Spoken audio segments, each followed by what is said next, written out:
Hello साथियों, मैं हूं आपका मित्र एडवोकेट अशोक चतुर्वेदी। आपके अपने legal channel Ashok legal ocean पर एक बार आपका फिर स्वागत है।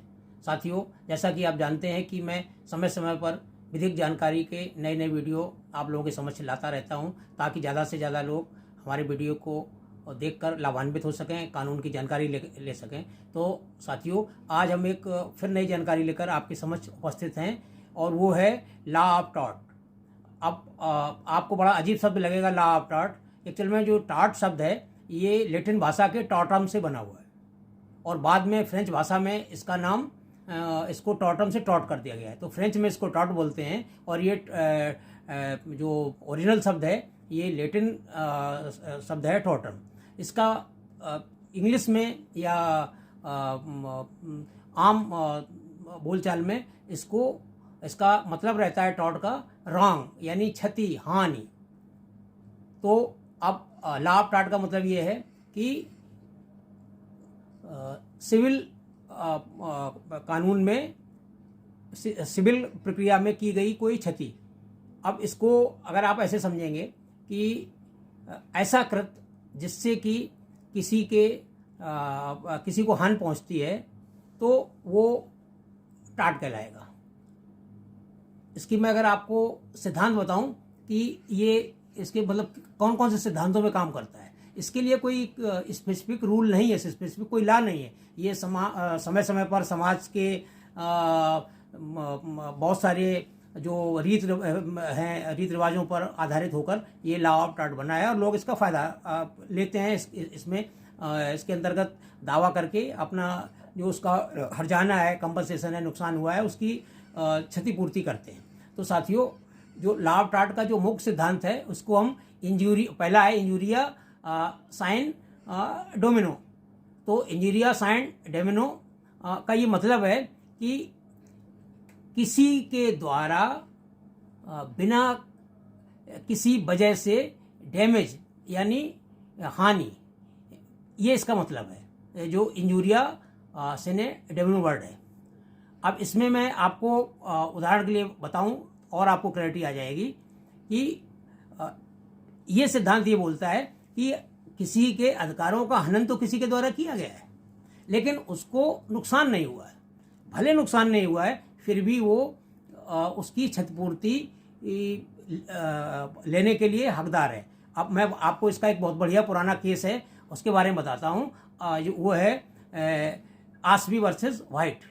इसमें क्या हुआ था कि जो वाइट नाम का व्यक्ति था, वो इलेक्शन में उसकी ड्यूटी लगी थी, और उसने आसवी को वोट डालने के लिए बिना किसी वजह के, सब कुछ उसके पास वैलिड डॉक्यूमेंट थे, सब कुछ थे, मतलब उसको वैध रूप से अधिकार था वोट डालने का, लेकिन उसने वोट नहीं डालने दिया उसने वाइट।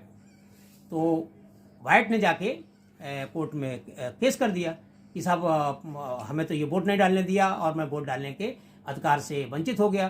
तो जब वाद आया तो आसवी ने बोला कि भाई इनको मैंने वोट भले नहीं डालने दिया, लेकिन जिस कैंडिडेट को ये वोट डालना चाह रहे थे वो कैंडिडेट तो इनके बिना वोट डाले ही जीत गया इलेक्शन में, तो इनका क्या नुकसान हुआ। तो यहाँ पर ये लॉ ऑफ टॉर्ट अप्लीकेबल नहीं होता है। तो लेकिन कोर्ट ने क्या जजमेंट दिया कि भले जो वाइट जिसको वोट देने वाला था वो कैंडिडेट जीत गया, लेकिन आपने तो उसके अधिकारों का हनन किया ना, आपने उसको वोट नहीं डालने दिया। तो यहाँ पर जो निर्णय है ना, वो वाइट के पक्ष में गया। तो ये सिद्धांत जो इंजुरियो सेने डोमिनो है, वो इस सिद्धांत पे काम करता है। और इसका दूसरा एक जो बहुत बढ़िया दूसरा सिद्धांत है वो है डोमिनो सेने इंजुरिया। इसमें क्या रहता है कि जो डोमिनो का मतलब रहता है कि डोमिनो का मतलब इसको आप ऐसे समझ लीजिए कि डैमेज जो हुआ है, यानी क्षति हुई है, और सेने का मतलब है कि बिना किसी इंजुरी के, बिना किसी हानि के। तो इसको मैं आपको बता दूं उदाहरण देके कि इसमें यह रहता है कि किसी भी व्यक्ति को क्षति हो रही है किसी को, भले किसी के कार्य से, लेकिन उसने उसके विधिक अधिकारों का हनन नहीं किया है। तो ऐसे कृत्य में लॉ ऑफ टॉर्ट एप्लीकेबल नहीं होता है, और वो रिलीफ कोर्ट से नहीं ले सकता है। उदाहरण के लिए इसमें क्या था कि एक ग्लोकास्टर ग्रामर स्कूल था, जो ग्लोकास्टर ग्रामर एक स्कूल था। तो उसमें एक टीचर पढ़ाता था।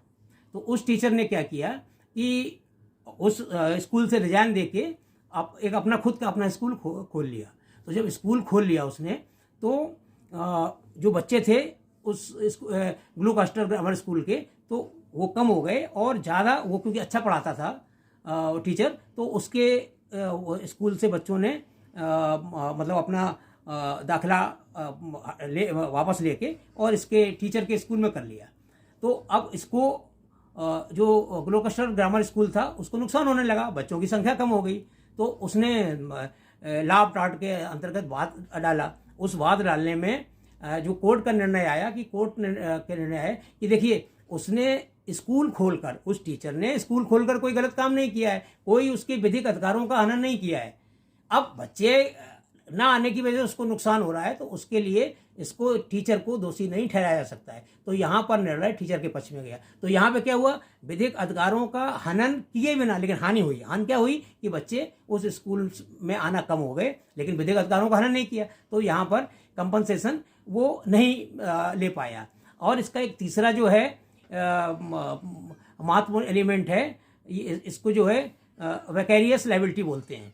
तो इसके लिए वैकेरियस लायबिलिटी का सिद्धांत ये है कि आपने खुद स्वयं किसी के लिए क्षति नहीं की है, लेकिन दूसरों के द्वारा की हुई क्षति के लिए भी आप कभी कभी रिस्पॉन्सिबल होते हैं। कैसे होते हैं?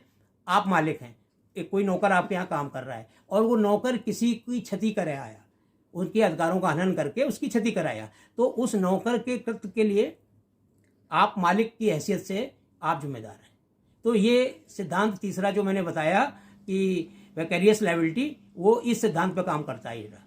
तो इसमें चौथा है कि जैसे कोई प्रिंसिपल है, मतलब और उस प्रिंसिपल का कोई एजेंट है, तो उस प्रिंसिपल ने उसको एजेंसी दी हुई किसी व्यक्ति को, मतलब एजेंट है। तो अगर जो एजेंट काम करता है और एजेंट कुछ गलत काम करता है, तो उसके गलत काम की जिम्मेदारी प्रिंसिपल की भी होगी। प्रिंसिपल ये नहीं कह के बच सकता है कि साहब वो तो मेरा एजेंट है, वो जाने मैंने थोड़ी किया हुआ। नहीं, वो आपका एजेंट है, आपका एथराइज एजेंट है, तो ये माना जाएगा कि वो काम आपने किया हुआ है। तो इसी तरह का पार्टनरशिप वाला जो फर्म रहता है, उसमें भी जो दो पार्टनरशिप रहते हैं, जो पार्टनर रहते हैं उस पार्टनरशिप फर्म में, तो उसमें भी अगर एक पार्टनर कुछ गलत काम करता है तो दूसरे की भी जवाबदारी बनती है। वो दूसरा ये नहीं कह सकता कि साहब ये तो इन्होंने किया, क्योंकि फर्म आपकी है, उसके फ़ायदा नुकसान सारी लीगल लायबिलिटी है, उसके जवाबदार आप हैं। और एक जो इसका एक आखिरी महत्वपूर्ण सिद्धांत वो है कि जो वैकेरियस लायबिलिटी ऑफ स्टेट है।